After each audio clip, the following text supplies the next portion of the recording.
Bismillahirrahmanirrahim.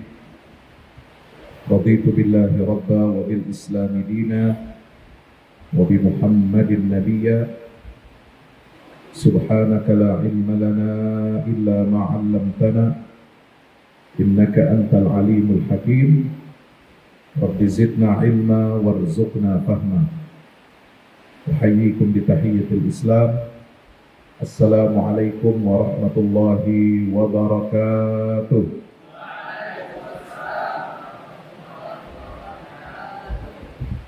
Mungkin boleh untuk sementara biar santriwatinya melihat saya, dibuka saja. Tapi yang laki-laki jangan lihat ke belakang ya.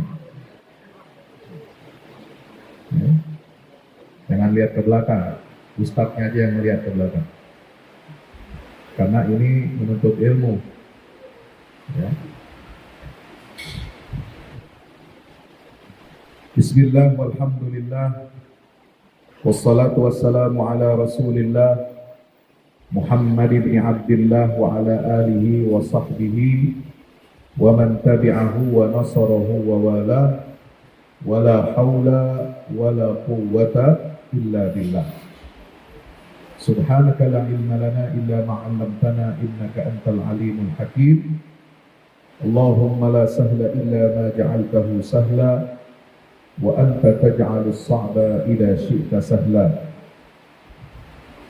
Adik-adikku, santriwan dan santriwati Muhammadiyah Boarding School Banjarbaru yang insyaallah mudah-mudahan semuanya senantiasa dirahmati dan diridhoi oleh Allah Subhanahu wa taala. Amin. Yang sama kita hormati Mudir Am Pimpinan Umum MTS Banjarbaru dan juga beserta seluruh jajarannya, juga Dewan Guru yang senantiasa mudah-mudahan mendapatkan perlindungan dari Allah, senantiasa diberikan keberkahan rizkinya, keberkahan keluarganya, dan keberkahan untuk seluruh santri-santri yang belajar di MTS Banjarbaru ini, insya Allah. Mari kita bersyukur kehadirat Allah Azza wa Jalla atas karunia, nikmat, taufik dan hidayah dari Allah Subhanahu wa taala. Pada kesempatan siang hari yang berbahagia ini, cuaca yang cukup sejuk di tengah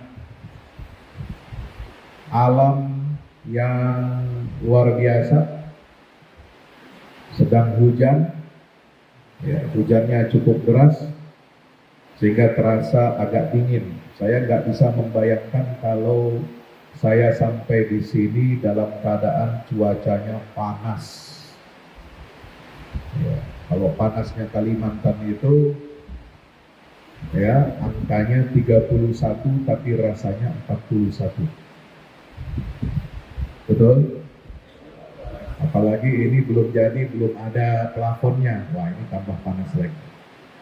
Makanya bersyukur pada Allah, saya sampai di sini cuacanya sedang hujan. Alhamdulillah. Tapi adik-adik di sini sudah makan siang belum? Sahur. Masya Allah, luar biasa. Takbir. Mudah-mudahan sahurnya diterima oleh Allah, ya, dan mudah-mudahan puasa saum sunnah Kamis ini itu dapat menguatkan semangat kita untuk belajar dan semangat kita untuk mendapatkan ilmu yang bermanfaat. Amin ya rabbal alamin. Saya kalau ceramah di depan para santri ini mengingatkan masa-masa saya masih SMP dan SMA. Masa-masa saya dulu masih unyu-unyu. Ya, sekarang sudah tidak unyu-unyu lagi. Sekarang rambut Ustadz ini sudah berubah. Walaupun belum semuanya putih, ya, tapi sudah banyak ubannya. Sudah banyak rambut yang berwarna putih, ya. Sampai istri saya saja kaget, oh ternyata kamu sudah tua juga, ya. Alhamdulillah saya sudah berusia 46 tahun. jatah usia dari Allah Subhanahu wa taala diberikan, ya.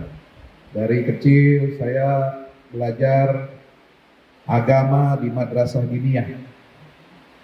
Sore, ba'da asar sampai maghrib. Paginya itu sekolah dasar negeri di Jakarta Barat. Kemudian selesai lulus SD, saya berangkat ke Solo, ya, nyantri di pesantren Al-Mu'ayyad selama 3 tahun, menekuni, dapat ijazah 2, ijazah SMP dan sanawiyah. Ya, di situ juga ada madrasah diniyah, madrasah diniyahnya tingkat SMP, ya. Jadi dapat ijazah, lulus 3 tahun, dapat 3 ijazah. SMP, MTS, dan madrasah diniyahnya, MDA. Dan di situ, alhamdulillah, saya bisa menamatkan hafalan juz amma dengan tartil dan tajwid, lalu dapat sanad ijazah Al-Quran, baca Al-Quran bil ghaib 30 juz, dan alhamdulillah masih diberikan kesempatan untuk menghafal Quran 10 juz pada waktu SMP itu. Alhamdulillah. Selesai dari Solo, saya kemudian berangkat pindah ke Jawa Barat. Kalau Solo itu di mana? Jawa Tengah. Pindah ke Jawa Barat, tapi sudah dekat juga ke Jawa Tengah, yaitu daerah Ciamis. Di situ saya masuk pesantren Darussalam Ciamis, ya. Sekolah formalnya adalah Madrasah Aliyah Keagamaan Negeri, atau sekarang namanya MANPK, Program Khusus Keagamaan. Ya, melanjutkan studi di sana 3 tahun, menambah hafalan Quran, kemudian alhamdulillah lulus dari Ciamis ini tahun 1997. Pada waktu itu rencananya saya ingin melanjutkan untuk menghatamkan hafalan Qur'annya, masuk pesantren khusus Al-Quran, tapi qadarullah saya ikut tes beasiswa ke Al-Azhar Kairo, Mesir. Tadinya direncanakan lulus, sudah lulus, ya, dinyatakan lulus, tapi berangkatnya tahun 1998. Kalau saya rencana keberangkatan 98, berarti saya berangkatnya bareng dengan Ustadz Abdul Somad. Karena Ustadz Abdul Somad itu angkatan 98. Sama, ya, beasiswa dari Al-Azhar, lulus tes dari Kementerian Agama. Nah, karena saya lulusnya 98, tapi tesnya 97, kemudian saya dipanggil untuk berangkat tahun 97, yaitu bulan September, tanggal 23, saya masih ingat karena paspornya itu pertama sampai itu 23 September 97, sampai tiba di Kairo, Mesir. Makanya saya lebih dulu 1 tahun, ya, daripada Ustadz Abdul Somad belajar di Al-Azhar Kairo, Mesir, ya. Nah, saya jadi kakak kelasnya, kira-kira begitu. Padahal kalau ikut hasil keberangkatan tes itu saya mestinya tahun 98, tapi ya namanya rezeki, ya, rezeki tidak kemana-mana. Dapat duluan berangkatnya tahun 97. Alhamdulillah. Adik-adikku semua yang dirahmati Allah Subhanahu wa taala, maka pada kesempatan yang berbahagia ini saya ingin sedikit berbagi tentang apa? Adab-adab penuntut ilmu. Ya, menuntut ilmu ini dalam Islam adalah hal yang fundamental. Tidak diterima syahadat kita, tidak diterima tauhid kita, tidak diterima ibadah kita kecuali harus berdasarkan ilmu. Fa'lam annahu la ilaha illallah. Ketahuilah, berilmulah bahwasanya tidak ada Tuhan kecuali Allah. Syahidallahu annahu la ilaha illa huwa wal malaikatu wa ulul ilmi qa'iman bil qist.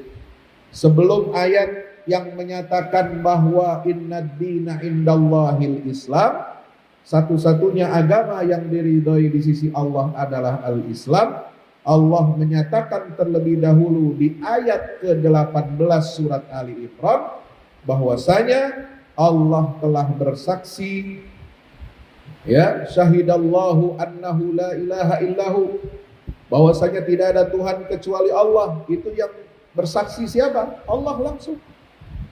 Tetapi bukan hanya Allah saja yang bersaksi tidak ada Tuhan kecuali Allah, tetapi juga wal malaikah, yang kedua adalah dari golongan malaikat, dan yang ketiga adalah wa ulul ilmi, orang-orang yang memiliki ilmu pengetahuan. Maka Islam itu mengangkat derajat ilmu pengetahuan. Ya, semua ilmu dihormati dan dihargai, bahkan kita diwajibkan untuk menuntut ilmu, sebab Nabi SAW bersabda, talabul ilmi fariidatun ala kulli muslimin wa muslimah. Hadis riwayat Sahih Bukhari. Menuntut ilmu adalah hukumnya wajib, fardu ain bagi setiap muslim dan muslimah. Maka dalam Islam itu belajar menuntut ilmu kedudukannya tidak kalah daripada apa? Jihad di jalan Allah, jihad fi sabilillah. Falaula nafara min kulli firqatin minhum ta'ifatun liyatafaqahu fid din wa liyundziru qaumahum idza raja'u ilaihim la'allahum yahdharun. Mengapa tidak berangkat pergi sebagian dari orang-orang yang tidak berjihad di jalan Allah itu untuk apa? La nafar min kulli ta'ifatin minhum liyatafaqahu fid din. Mereka diperintah untuk mendalami agama Allah. Ya. Harus ada yang berangkat pergi menuntut ilmu, sama dengan orang yang berangkat berjihad di jalan Allah, itu hukumnya wajib. Tapi ada juga yang lebih wajib, yaitu apa? Orang dari sebagian umat Islam ini harus berangkat menuju apa? Menuntut ilmu, mendalami ilmu agama. Untuk apa tujuannya kita belajar ilmu agama ini? Liyundziru qaumahum, supaya mereka bisa memberikan peringatan, bisa menjadi agen-agen kebenaran, ya, bukan agen judi online, bukan agen jual beli online, bukan agen kehidupan perdagangan dunia, tapi agen kebenaran, menjadi agen-agen ilmunya Allah Subhanahu wa ta'ala. Untuk apa? Memberi peringatan kepada kaumnya, idza raja'u ilaihim, jika mereka selesai menuntut ilmu, kembali kepada kaumnya, kembali di tengah-tengah masyarakatnya, mereka menjalankan fungsi apa? Mundzirul qaum, memberi peringatan sebagaimana nabi-nabi dan rasul memberi peringatan kepada kaumnya. Maka itu derajat orang yang berilmu ini sangat ditinggikan oleh Allah. Ya, merekalah pelanjut risalah, merekalah perpanjangan lidah, ya, penyambung lidahnya nabi dan rasul kita Muhammad sallallahu alaihi wasallam. Ya. Al-ulama warathatul anbiya, orang-orang berilmu itu dalam Islam mereka adalah pewarisnya ilmu para nabi. Fa innal anbiya lam yuwarrithu dinaran wala dirhaman wa innama warrathul ilm. Nabi-nabi dan rasul itu tidak mewarisi harta, tidak mewarisi dinar, uang emas, atau dirham, uang perak. Yang mereka wariskan itu adalah ilmu. Nah, sampai kepalanya merunduk. Seperti ilmu padi, semakin berat semakin merunduk. Alhamdulillah. Tapi merunduknya ini karena capek puasa. Ya, insya Allah juga dapat pahala. Amin. Ya Rabbal Alamin. Ya, merunduknya bukan karena males dengerin ilmu, enggak. Tapi karena capek, Pak Ustadz, ya enggak apa-apa. Yang penting duduk dengerin. Mau ketiduran, mau apa, pokoknya dengerin. Insya Allah masuk ilmu itu. Amin. Ya Rabbal Alamin. Ya. Nah, sebab itu apa? Rasul itu mewariskan ilmu. Maka itu orang yang belajar menuntut ilmu agama, menuntut ilmu dunia itu harus memiliki adab. Adab penuntut ilmu yang pertama bagaimana? Riset niat. Apa? Reset niat. Niat kita harus ditata ulang.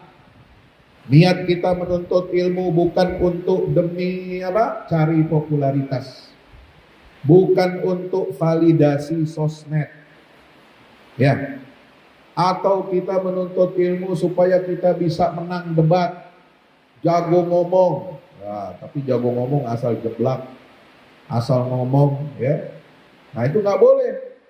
Tujuan kita mencari ilmu adalah untuk apa? Ya, untuk menyembah Allah dengan baik dan benar. Menyembah Allah dengan ilmu yang benar. Supaya kita taat kepada Allah. Ketaatan itu harus berdasarkan validasi ilmu. Wa ma umiru illa liya'budullah mukhlisina lahuddina hunafa. Tidaklah mereka itu ya diperintahkan oleh Allah kecuali hanya untuk menyembah Allah Subhanahu wa ta'ala, ya, dengan ikhlas mentaati Allah dan semata-mata karena apa? Karena mereka mencari ridhonya Allah Subhanahu wa ta'ala. Nah, itu jadi kita belajar di MBS ini niat apa? Yang pertama, bukan karena paksaan dari orang tua, bukan karena apa namanya mencari validasi sosial, tapi semata-mata mencari ilmu itu niatnya karena Allah, ingin cari ridha Allah, ingin menjadi agen perubahan, ingin menjadi pelanjut pewarisnya risalah Nabi kita Muhammad Sallallahu Alaihi Wasallam. Nah, ini termasuk kategori apa? Orang yang berdagang dengan Allah. Ya, kita ini penuntut ilmu agama itu berdagangnya dengan Allah. Kalau orang yang berdagang dengan sesama manusia, orientasinya mencari keuntungan dunia, belum tentu dia, kalau dia tidak punya niat, dia gunakan hartanya di jalan Allah, belum tentu dia dapat ridhonya Allah. Maka kalau orang yang belajar ilmu agama ini, dia harus menata niatnya. Supaya apa? Setiap peluh dan keringat, waktu yang dihabiskan, tenaga yang dikeluarkan untuk menuntut ilmu, itu betul-betul apa? Ya, kita mendapatkan pahala karunia dari Allah Subhanahu wa ta'ala. Nah, ilmu itu juga jangan sampai digunakan untuk apa? Semata-mata untuk mendebat orang. Mencari ilmu itu bukan untuk tujuannya mendebat atau apa supaya kelihatan dia pintar, enggak. Ya, sebab Nabi SAW bersabda, siapa orang yang menuntut ilmu tujuannya liyumariya fihi sufaha, untuk mendebat orang-orang bodoh atau untuk menyombongkan diri di hadapan para ulama, atau agar pandangan manusia itu tertuju kepadanya, maka Allah akan memasukkannya ke dalam neraka. Na'udzubillah min dzalik. Sebab itu niat ini penting. Yang pertama, ya, meriset niat, insya Allah. Yang kedua, apa ada penuntut ilmu? Ya, harus hormat kepada guru. Insya Allah, nggak boleh ghosting guru, ya, nggak boleh apa backbiting guru, itu nggak boleh, ya. Jangan pernah sekali-kali kita mengghosting guru kita. Hargai guru itu, sebab guru itu bukan hanya sekedar apa USB, apa USB, transfer data, ya, bukan sekedar apa. Bukan sekedar dia apa namanya itu mesin, ya, untuk pencarian dan untuk transfer data. Guru itu manusia, dia juga punya harga diri. Kalau kita memperlakukan guru seperti halnya mesin, seperti USB, seperti hard disk gitu ya, ya kita ilmu itu hanya sekedar dipindahkan saja, ya, hanya untuk dipindahkan lalu kemudian selesai. Tidak, dalam Islam itu adab kita menghormati guru itu sama dengan adab kita kepada Allah dan kepada orang tua. Ya, maka ada ungkapan bahwa guru itu adalah orang tua kedua kita.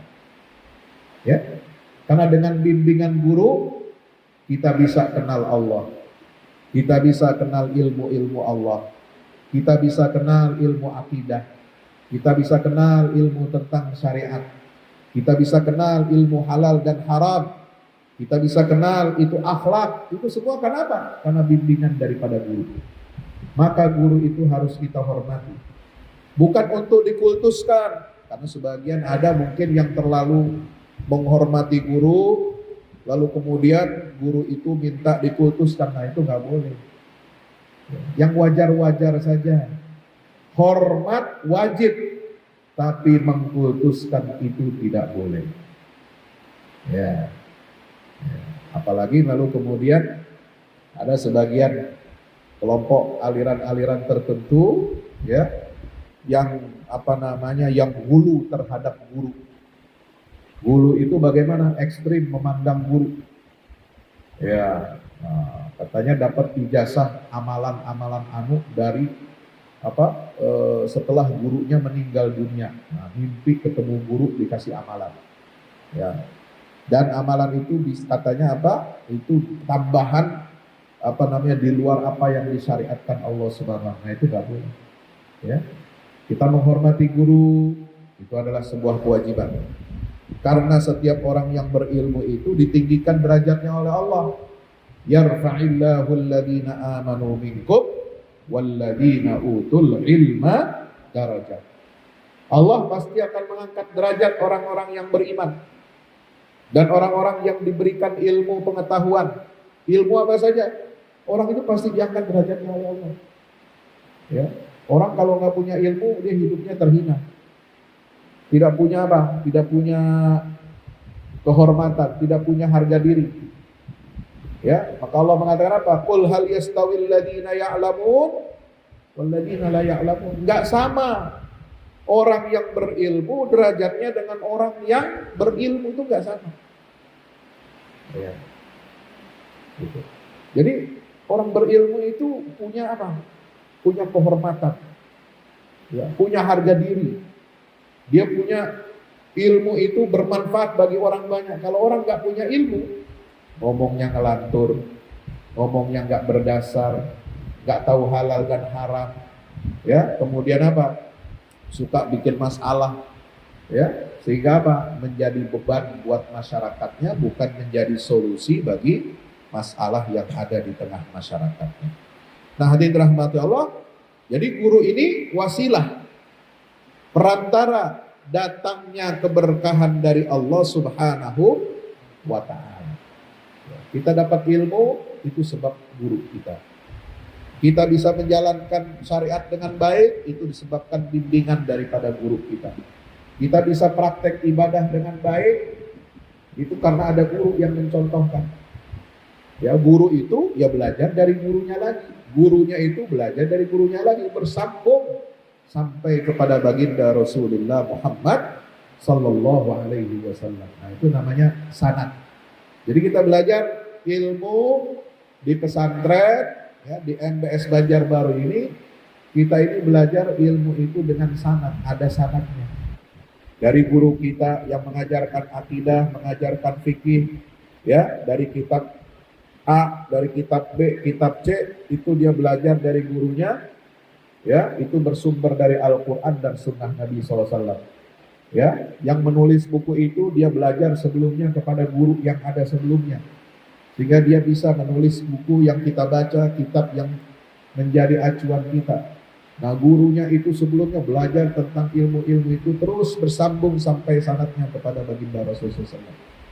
Ya, guru-guru di Muhammadiyah itu sanad ilmunya tentu saja itu berasal dari mana? bersumber dari Kiai Haji Ahmad Dahlan. Ahmad Dahlan rahimahullah punya ilmu namanya Syekh Ahmad Khatib Al-Minangkabau. Juga berguru kepada Kiai Haji Soleh Darat. Nah, dua ulama ini nanti berguru sebelumnya kepada ulama sebelumnya. Terus bersambung sampai Nabi kita Muhammad SAW. Makanya berguru belajar ilmu di Muhammadiyah itu sudah jamin dan paten ilmunya bersanad melalui sanadnya siapa? Kiai Ahmad Dahlan sebagai pendiri Persyarikatan Muhammadiyah. Nah, nanti kalau ditanya, kamu belajar Muhammadiyah punya sanad enggak ilmunya? Ya ada sanad ilmunya itu dari Ahmad Dahlan. Sebab apa semua yang diajarkan di MBS seluruh Indonesia itu mengikuti manhaj berfikirnya Ahmad Dahlan. Apa manhaj berfikirnya Kiai Ahmad Dahlan? Yaitu tajdid dakwah. Itu intinya Muhammadiyah. Sebagai gerakan tajdid, ya, sebagai gerakan pembaharuan, ya, pemurnian akidah, dinamisasi dalam muamalah keduniaan berdasarkan Al-Quran dan Sunnah Nabi Muhammad Sallallahu Alaihi Wasallam. Dan ciri Muhammadiyah itu pesantren-pesantrennya adalah bukan hanya mencari ilmu, mendapatkan ilmu, tapi harus mendakwahkan. Karena gerakan Muhammadiyah itu adalah gerakan dakwah amar ma'ruf dan nahi mungkar. Maka ayatnya yang terpaling populer di Muhammadiyah adalah wal takum minkum ummatun yad'una ilal khair wa ya'muruna bil ma'ruf wa yanhauna 'anil munkar wa ulaika humul muflihun. Ya. Nah, ini ciri khas Muhammadiyah. Jadi sanad ilmunya jelas, produk luarannya, lulusannya jelas, dia harus berdakwah di tengah masyarakat, dakwah yang menggerakkan, dakwah yang memurnikan akidah, dakwah yang mencerahkan pemikiran umat manusia supaya tidak jumud. Insya Allah. Makanya kader-kader santri-santri di Muhammadiyah ini, MBS itu kader ulama Muhammadiyah. Ada yang jadi guru ahli di bidang ilmu sains, ya, ada yang di bidang ilmu sosial, ada yang di bidang ilmu agama. Itu semua kader.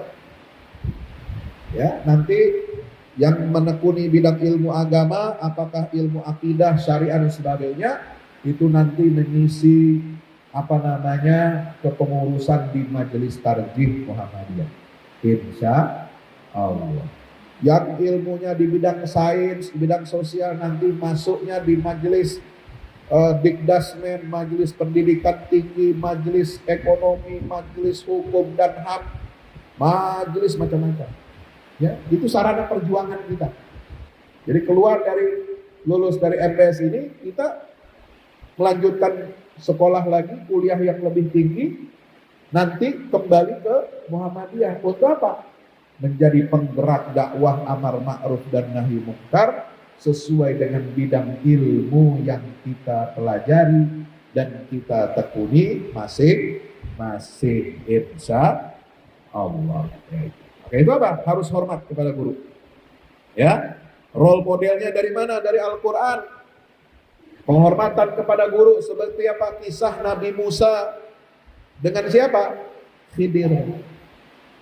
Ya, sudah pernah baca surat Al-Kahfi? Ada kisah apa di situ?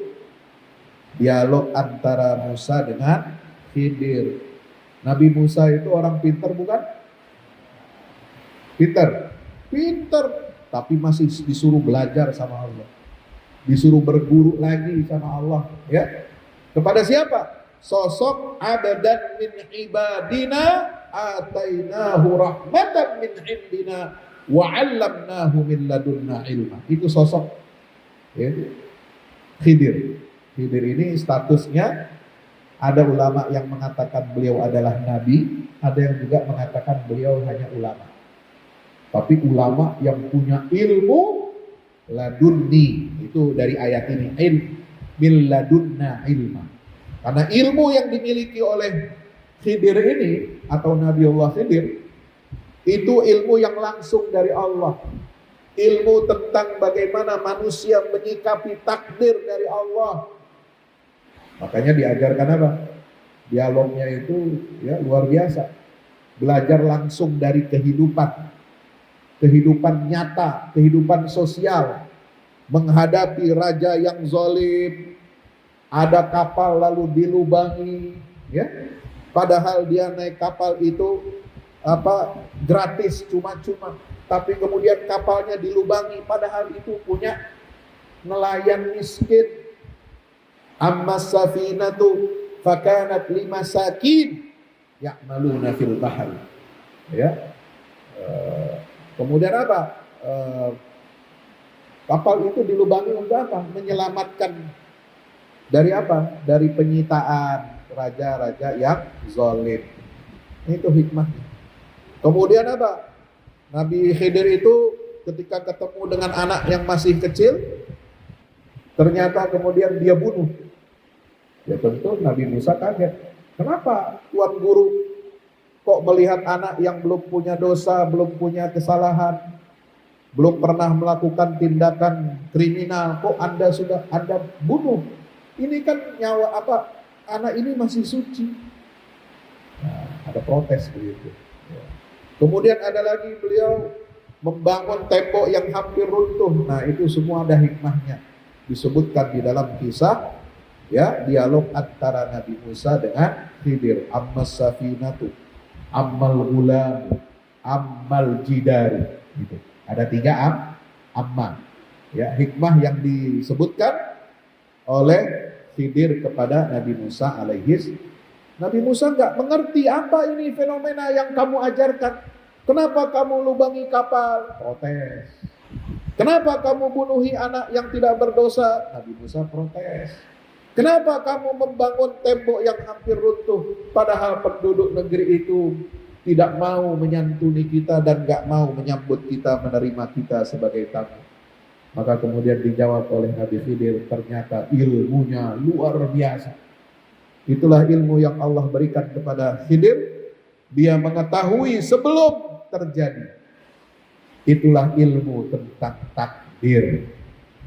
Ya, makanya Nabi Musa disuruh belajar lagi. Alhamdulillah. Apa syarat belajar Nabi Musa kepada Khidir? Ya, hal attabi'uka ala an tu'allimani mimma 'ullimta rusda. Ya, syaratnya itu apa? Untuk apa? Bersabar. Itu di dalam surat Al-Kahfi. Jangan banyak tanya. Ya, jangan banyak tanya kalau dikasih ilmu oleh guru. Bukan berarti kita nggak boleh nanya. Kalau nggak jelas, boleh kita tanya, boleh.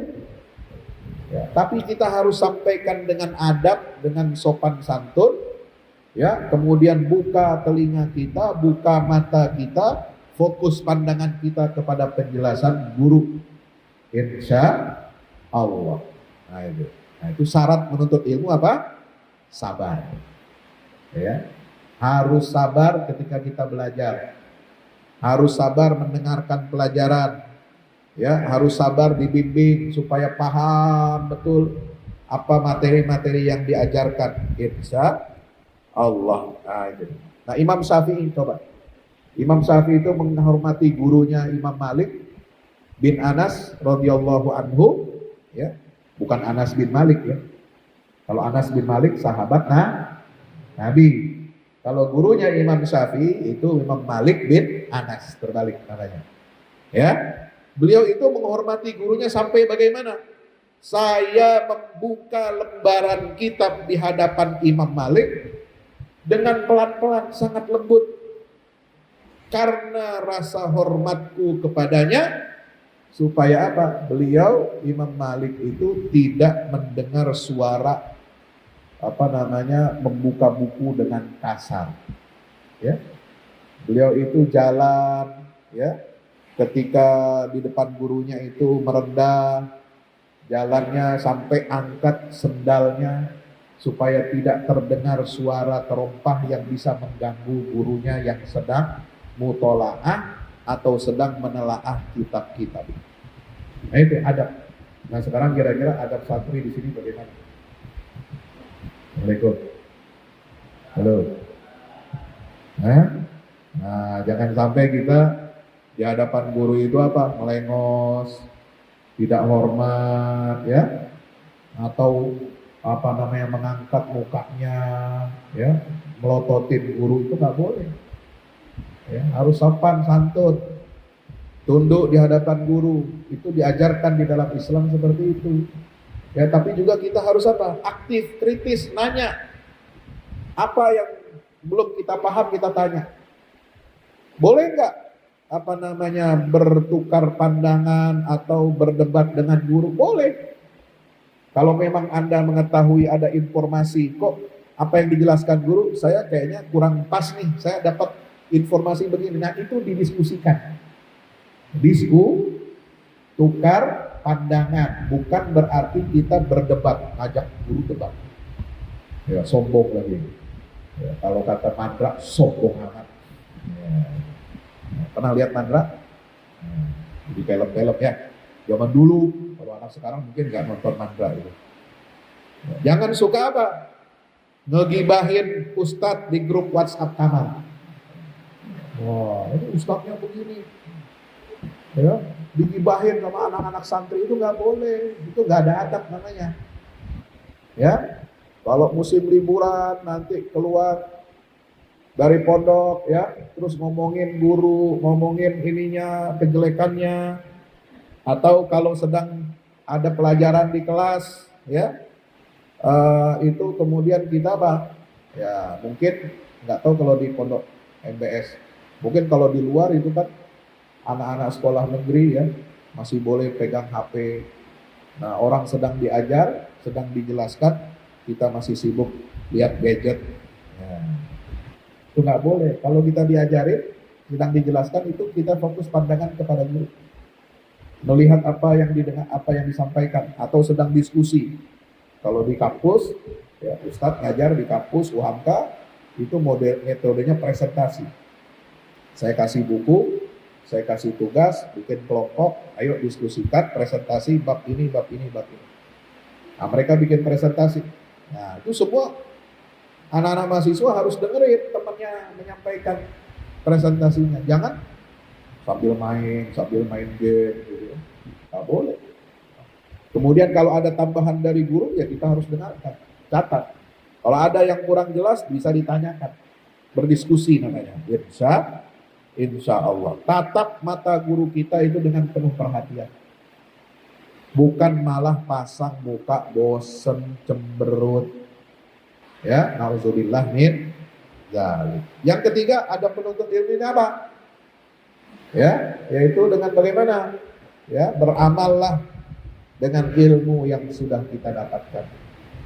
Ya, ilmu kalau tidak diamalkan, tidak dipraktekkan, itu artinya sama dengan mengghosting iman. Ya, bukan mengghosting orang lagi, ghosting iman. Artinya apa? Ya, ilmu tanpa amal itu tidak menghasilkan kebaikan. Ya, ilmu tanpa amal berarti menunjukkan imannya tipis. Nauzubillah min dzalik. Sebab apa? Allah menyinggung, mengkritik keras orang yang berilmu tapi tidak diamalkan, itu seperti apa? Keledai. Suara keledai tahu? Pernah dengar? Kalau di sini jarang ada keledai. Nah, kalau Ustadz dulu tinggal di Mesir, itu suara keledai, wah tiap waktu itu ada. Ya. Jadi orang-orang kampung, orang-orang di kota bawa apa namanya jualan pisang, ya, jualan semangka, jualan jeruk, itu angkutnya bukan pakai motor, pakai keledai. Jadi suaranya meringkik. Suara keledai itu kata Al-Quran apa? Inna angkaral aswat la sautul hamir. Suara yang paling buruk adalah suara keledai kalau lagi meringkik. Nah, coba cari nanti di Google contoh suara keledai di Mesir. Nah, nanti muncul itu. Bagaimana suaranya? Itu udah kayak suara klakson. Tinggal di apartemen atau kita lagi di kampus, selalu dengar suara keledai itu biasa. Kayak kita dengar suara klakson mobil. Ya. Nggak enak. Gitu. Nah, Al-Quran mengatakan apa? Mathalul ladzina hummilut Taurah thumma lam yahmiluha kamathalil himari yahmilu asfara. Surat apa? Al-Jumu'ah. Ya, ayat ini. Perumpamaan orang-orang yang diberi tugas mengemban ilmunya Taurat. Taurat itu apa? Wahyu Allah kepada siapa? Nabi Musa. Tapi kemudian mereka tidak mengamalkannya. Tsumma lam yahmiluha. Dibawa, dipanggul ilmu Taurat itu, tapi tidak diamalkan. Tidak dipraktekkan, tidak diwujudkan, dan tidak setia kepada ilmu itu. Maka apa kata Allah? Kamathalil himar. Mereka itu diperumpamakan seperti keledai. Yahmilu asfara. Keledai itu membawa kitab-kitab yang tebal. Kira-kira keledai bawa buku kitab yang tebal-tebal itu apa dia jadi kitab? Hah? Ada keledai pintar? Ada keledai bisa baca buku? Dia cuma ngangkut doang, memikul buku, tapi nggak jadi orang pintar, nggak jadi orang berguna, nggak jadi orang alim, nggak jadi orang bermanfaat. Kenapa? Cuma dipanggul, dipikul, tapi dia tidak mengamalkan. Nauzubillah min zalik. Ya, hadirin rahmatullah taala. Ya, jadi penting itu praktek daripada ilmu. Ya, ilmu jangan hanya diketahui, jangan hanya dihafal, jangan hanya bisa kita komunikasikan dengan baik, disampaikan dengan baik, diajarkan kepada orang, tapi kita tidak mengamalkannya. Ya, nah, apa adab yang tepat berikutnya adalah sabar. Dalam menuntut ilmu ini harus sabar. Ya, makanya ada syairnya Imam Syafi'i mengatakan apa? Ala lan tanalul ilma illa bisittah. Ya, ada 6 syarat orang menuntut ilmu itu. 1 diantaranya apa? Wastibarin. Harus sabar. Ya. Sebab butuh waktu bertahun-tahun. Belajar agama itu ibarat kita ikut lari maraton. Ya, bukan lari sprint. Lari sprinter cuma 100 meter. Cepet-cepetan sampai garis finish. Enggak. Belajar ilmu di MBS itu bukan seperti sprinter, tapi lari maraton. Kita harus tahan napas. Harus kuat staminanya. Tahan 3 tahun, 6 tahun. Insya Allah. Ada MBS di Garut. Di Jawa Barat itu, Darul Arqam Muhammadiyah itu syaratnya santri harus 6 tahun. Kalau di sini 3 tahun cukup. Nah, itu harus dari SMP, nggak boleh mau masuk MBS Garut itu SMA langsung nggak bisa. Harus dari SMP. Ada perjanjian dengan wali muridnya. Yang daftar masuk SMP itu harus di dalam pondok, selesainya itu sampai SMA. Ya, minimal 6 tahun. Tapi ada rewardnya, ada ganjarannya apa? Di tahun terakhir SMA itu berangkat umroh. Barok-barok 1 angkatan. Wah, luar biasa. Alhamdulillah, gratis, nggak bayar lagi. Ya. Nah, itu sebagai apa? Sebagai katakanlah ganti masa penantian 6 tahun, lulusannya hadiahnya adalah umroh. Nanti bisa dicontoh di MBS. Amin ya rabbal alamin. Ya, tapi harus sabar. Jangan buru-buru mau selesai 3 tahun, belum 3 tahun udah pengen keluar. Ya. Oh, enak sekolah di luar, sekolah negeri. Kenapa? Ya, nggak pakai mondok, nggak ada larangan bawa HP. Ya, bisa santai, bisa nonton macam-macam di rumah. Nah, itu. Kalau di pondok banyak aturannya, banyak ininya, banyak rambu-rambunya gitu kan. Ada jam belajarnya, ada jam sholat berjamaahnya, ada jam tahajudnya, ada puasa Senin Kemis. Ya. Gitu. Maka itu kita bersabar. Ya, insya. Jangan punya mental instant generation atau instant gratification. Ya, artinya apa? Instant gratification itu pengen dapat hasil cepat.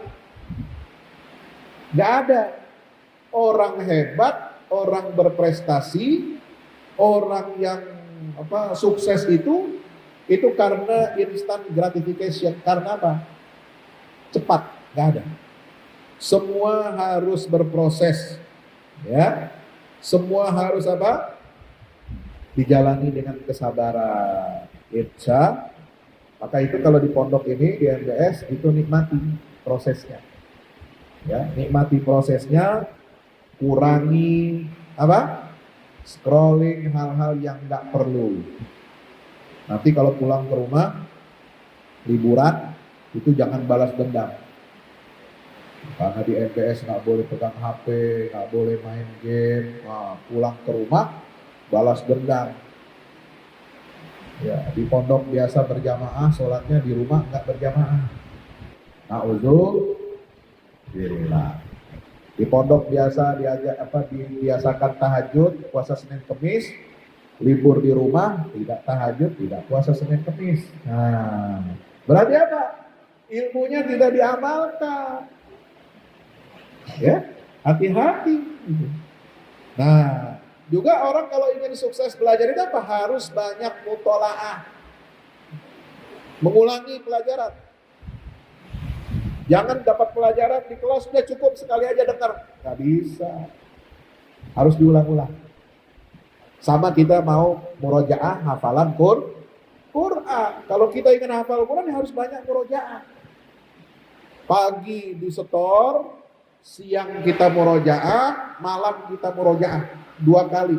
Setor hafalannya 1 kali, murojaahnya minimal harus 2 kali. Baru nempel. Kalau nggak di murojaah ya nggak bisa nempel hafalan itu. Ilmu juga, walaupun kita pelajaran matematika, fisika, biologi, ilmu sosial, bahasa Indonesia, bahasa Inggris dan sebagainya, walaupun tidak dihafal seperti Al-Quran, tapi kalau ingin nempel dalam otak kita, itu harus apa? Sering diulang. Ya, itu namanya mutolaah kalau mentelaah ilmu. Bahkan yang baik itu, ya ini yang sudah saya praktekkan sejak kecil, itu adalah sebelum guru itu menyampaikan bab materi besok harinya, malamnya kita sudah baca terlebih dahulu. Ya, kan ada buku pelajaran, ada diktatnya. Ini yang sudah dipelajari, sudah kita ulang. Nah, besok ketika guru masuk sesi pelajaran yang baru, menyampaikan materi yang baru itu, malamnya kita harus sudah baca. Insya. Jangan nunggu guru dijelasin dulu. Ya, kalau bisa kita lebih dulu baca materi yang akan disampaikan. Nah, tinggal besok kita dengarkan penjelasan guru itu seperti apa. Baru setelah itu kita mengulang atau mutolaah. Ya. Nah, yang terakhir ada penuntut ilmu ini adalah menjaga diri dari maksiat. Apa? Menjaga diri dari maksiat. Kenapa? Karena ilmu itu cahaya.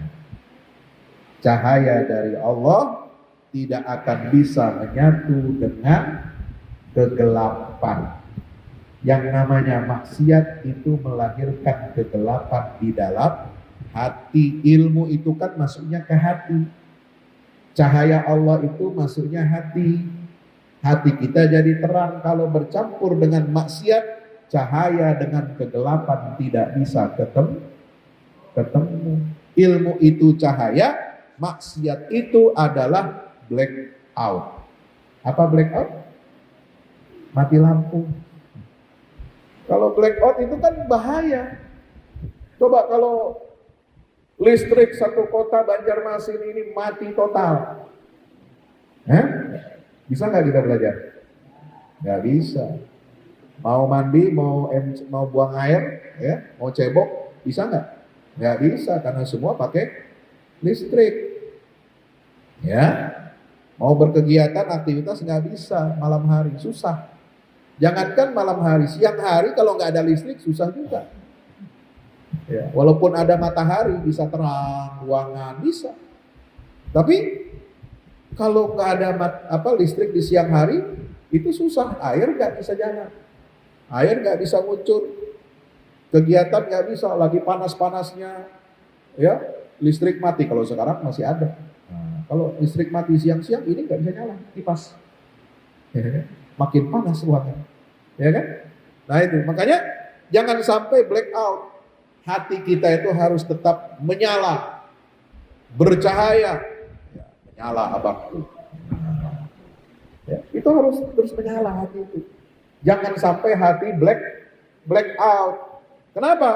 Karena hati itu bermaksiat kepada Allah. Makanya nasihat pesannya dari Imam Syafi'i apa? Syakautu ila waqi'in su'a hifzi fa arsyadani ila tarkil ma'asi fa inna ilmallahi nurun wa nurullahi la yuhda li'asi. Itu syair. Aku mengadu kepada guruku Imam Waqi' bin Jarrah. Imam Syafi'i belajar kepada Imam Waqi' di mana? Di Mesir. Karena Imam Syafi'i lahir di mana? Di Palestina. Di mana? Di Gaza. Di Gaza yang sekarang hancur itu, dibombardir Israel, itu tempat lahirnya Imam Syafi'i tahun 150 Hijriah. Beliau kemudian menimba ilmu melanglang buana, mencari ilmu sampai ke Mekah, sampai ke Madinah, sampai ke Baghdad, sampai ke Basrah, ya, sampai ke negeri Syam, ke Damaskus, lalu menetap setelah berilmu jadi orang alim, menetapnya di Mesir. Maka beliau wafatnya di Mesir. Maka adik-adik kalau nanti melanjutkan kuliahnya sampai ke Mesir, amin, bisa nanti datang ke kompleks makamnya Imam Syafi'i, kita berziarah, kita mengenang sejarah perjuangan menuntut ilmunya Imam Syafi'i. Imam Syafi'i itu gurunya namanya Imam Waqi' bin Jarrah. Itu ada makamnya juga di daerah komplek menuju makamnya Imam Syafi'i. Ya, di situ ada syairnya ditulis di daerah makamnya Imam Waqi'. Ya. Nah, di atas, nah ini saya sedikit cerita, itu makamnya Imam Syafi'i itu dibuatkan kubah. Kubahnya itu di atasnya itu kalau dilihat, ya, dilihat dari luar, itu di atas kubah itu ada, kalau kita kan di atas kubah itu biasanya apa? Bulan bintang, ya, atau hanya bintang hilal gitu ya. Tidak ada bintangnya. Nah, itu di atasnya kubahnya makam Imam Syafi'i itu ada replika perahu kecil. Replika apa? Perahu kecil. Apa artinya itu, Ustaz? Kenapa Imam Syafi'i kubah makamnya itu di atasnya itu ada perahu? Itu untuk menggambarkan perahu tidak bisa berjalan kecuali ada di atas lautan samudra. Maka yang di bawah perahu kecil itu simbolnya adalah Imam Syafi'i. Imam Syafi'i itu adalah samudra dan lautan ilmu pengetahuan. Alhamdulillah, ya. Maka itu apa? Beliau berpesan mengadu kepada Imam Waqi' tentang kenapa kok hafalan saya ini jelek? Kok hafalan saya menghafal, sudah hafal lalu hilang lagi. Menghafal bisa lalu kemudian hilang lagi, nggak nempel-nempel hafalannya. Maka Imam Waqi' gurunya itu apa? Menasehati beliau untuk apa? Meninggalkan maksiat. Lalu beliau berpesan bahwa ilmu itu adalah cahaya Allah, dan cahaya Allah tidak akan diberikan kepada pelaku maksiat. Maka itu jaga pandangan mata kita, jaga hati kita. Insya Allah. Di zaman digital sekarang maksiat digital banyak.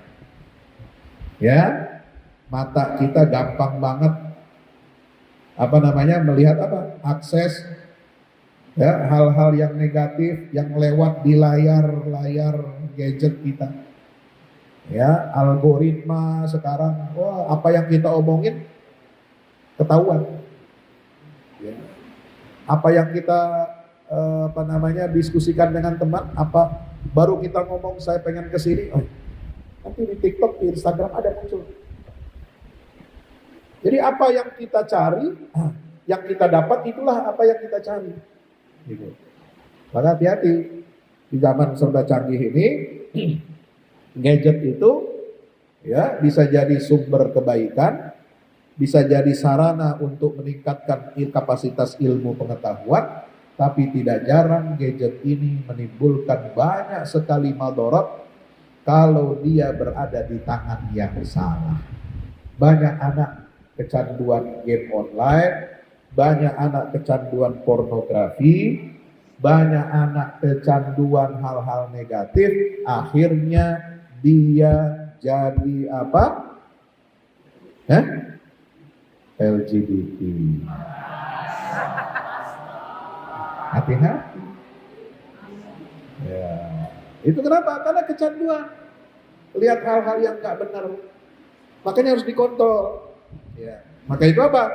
Jaga kebersihan hati kita supaya sinyal ilmu cahaya dari Allah itu tetap tertancap di dalam hati kita, tertancap dalam akal pikiran kita, dan kita mendapatkan keberkahan ilmu dari Allah Subhanahu wa ta'ala. Terakhir itu sudah ya, 5 adab penuntut ilmu. Apa? 1, riset niat. Yang kedua, hormat teguh. 3, terapkan ilmu. Ya. Kemudian sabar ya, karena butuh waktu. Yang kelima apa? Jangan bermaksiat. Jaga diri dari maksiat. Nah, terakhir pesan Ustadz pada adik-adik semua ya, hati-hati dalam memilih pertemanan. Nanti di luar itu keras, di dalam pondok mungkin bisa kita filter. Di dalam pondok teman kita baik-baik semua, tapi nanti setelah keluar kita nggak tahu. Jangan sampai ilmu kita yang didapat dari pesantren luntur gara-gara salah pergaulan, salah pertemanan. Makanya Allah Ta'ala berpesan kepada kita di surat apa? Al-Kahfi. Ya, cerita tentang Ashabul Kahfi, bagaimana ayatnya? Wala tuti' man aghfalna qalbahu an dzikrina wattaba'a hawahu wa kana amruhu furuta. Siapa yang sudah hafal surat Al-Kahfi? Hafal semua? Insya dibaca malam Jumat atau hari Jumat. Setelah dibaca secara rutin, pelajari isinya, tadabbur ayat-ayatnya. Insya. Apa kata Allah? Jangan kamu mengikuti orang yang hatinya telah kami lalaikan dari mengingat Allah dan menuruti hawa nafsunya, dan sementara keadaan mereka itu melewati batas. Ya, hati-hati. Ini kita nggak boleh taat mengikuti teman yang salah. Sebab apa? Hati itu bisa kebal. Ya, hati itu bisa kebal. Kalau sudah terbiasa dengan maksiat, kita berteman dengan orang ahli maksiat, akhirnya kita menormalisasi kemaksiatan. Nanti hati kalau sudah menormalkan kemaksiatan, hati kita jadi kebal dari nasihat. Ya. Hati kalau sudah terbiasa maksiat, bergaulnya dengan ahli maksiat, hati kita jadi kebal, gak mau terima nasihat. Nauzubillah min zalik. Ya. Jangan sampai yang kedua apa? Kita mengikuti teman yang melalaikan kita dari Allah. Apa cirinya? Ghaflah. Ya. Yang kedua, hawa nafsu. Wattaba'a hawahu. Ya. Yang ketiga apa? Amruhu furuta. Orang kalau hatinya itu kosong, ya, tidak nyambung dengan Allah, tidak connect dengan Allah, dan mengikuti hawa nafsu, itu pasti urusannya apa? Furuto. Artinya apa? Berantakan. Ya, sholat berantakan, kerjanya berantakan, keluarga nanti kalau sudah berkeluarga berantakan. Nauzubillah min. Kenapa? Karena lalai dari ingat kepada Allah, karena dia mengikuti hawa nafsu. Nauzubillah min zalik. Ya, demikian yang dapat saya sampaikan, berbagi kepada teman-teman, adik-adik semua, santri-santri MBS Banjarbaru. Mudah-mudahan Allah Ta'ala meridhoi kita semuanya. Mudah-mudahan Allah senantiasa membimbing kita untuk mendapatkan ilmu yang manfaat dunia akhirat. Amin. Ya Rabbal Alamin. Kita tutup dengan hamdalah dan kafaratul majlis. Alhamdulillahirabbil alamin. Subhanakallahumma bihamdika asyhadu an la ilaha illa anta astaghfiruka wa atubu ilaik. Wassalamualaikum warahmatullahi wabarakatuh. Segera hadir buku terbaru dari Ustadz Fahmi Salim, Haji dari Pemurnian Misi Kenabian ke Revolusi Kebangkitan. Buku ini berisikan 336 halaman yang merupakan sebuah karya reflektif yang mengajak para pembaca menelusuri makna haji lebih dalam dari sekedar ritual tahunan. Buku ini menghadirkan perspektif spiritual, historis, dan peradaban yang menggambarkan ibadah haji sebagai momentum pemurnian jiwa, sekaligus titik awal kebangkitan umat. Melalui bahasa yang mengalir dan analisis yang tajam, pembaca diajak untuk memahami hakikat haji sebagai perjalanan menuju Allah. Selain itu, pembaca juga diajak untuk menilai persatuan dan kesetaraan dalam beribadah. Dimensi sosial dan peradaban dari manasik haji sampai peran haji dalam menjaga warisan kenabian hingga spirit kebangkitan umat dalam bingkai tauhid. Buku ini lebih dari sekedar buku religi. Ini adalah ajakan untuk melihat ibadah haji sebagai gerakan transformasi diri dan gerakan keumatan. Segera hadir di toko buku favorit Anda dan jangan lewatkan kesempatan untuk menjadi bagian dari perjalanan bermakna ini. Untuk pemesanan, hubungi nomor berikut ini atau klik link di bawah ini. Assalamualaikum warahmatullahi wabarakatuh. Yang terbaru dari Al-Fahmu Institute, buku petunjuk manusia pilihan, karya Ustadz Fahmi Salim. Dari keseluruhan jumlah ayat-ayat Al-Quran, sekitar sepertiganya adalah berupa kisah-kisah. Hal ini menjadi dalil yang sangat jelas tentang pentingnya sebuah kisah. Andaikan kisah ini tidak penting, tidak mungkin menempati porsi yang banyak di dalam Al-Quran ini. Kisah Al-Quran mempunyai keistimewaan yang membedakan dengan kisah-kisah lainnya, seperti kisah sejarah ataupun fiksi. Sesungguhnya, kisah-kisah Al-Quran sumbernya adalah Al-Quran itu sendiri. Kisah Al-Quran adalah kisah yang mempunyai target, yaitu target agama dan akhlak. Sesungguhnya sumber yang menjadi rujukan asal kejadian-kejadian di dalam kisah-kisah Al-Quran dan para tokohnya adalah berasal dari alam dunia dan sejarahnya. Kisah Al-Quran adalah kisah nyata yang tidak ada khayalan atau fiksi di dalamnya. Tidak ada kepalsuan dan tidak ada mitos, serta tidak ada kode tertentu. Ini dikarenakan kandungan kebenaran yang terdapat di dalam sebuah kisah Al-Quran mengenai alam semesta dan tabiat jiwa manusia, serta kisah-kisah umat manusia semuanya itu adalah kebenaran yang valid, baik secara keilmuan maupun sejarahnya. Objek dari kisah Al-Quran adalah manusia, karena manusia merupakan tujuan utama dari adanya sebuah risalah, perintah dan larangan secara umum. Manusia itu adalah penerus dan penerima apa-apa yang terdapat di dalam Al-Quran. Kisah Al-Quran itu bukan hanya pemaparan tentang kebenaran sebuah sejarah saja, melainkan juga ada, terutama berfokus kepada sisi ibroh atau pelajarannya.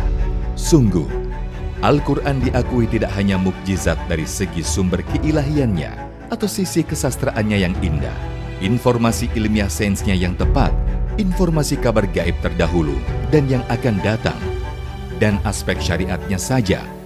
Mukjizat Al-Quran juga berupa solusi-solusi praktis masalah kehidupan, seperti tergambarkan dalam kisah-kisah petunjuk manusia pilihan yang menjadi utusan-utusan Allah.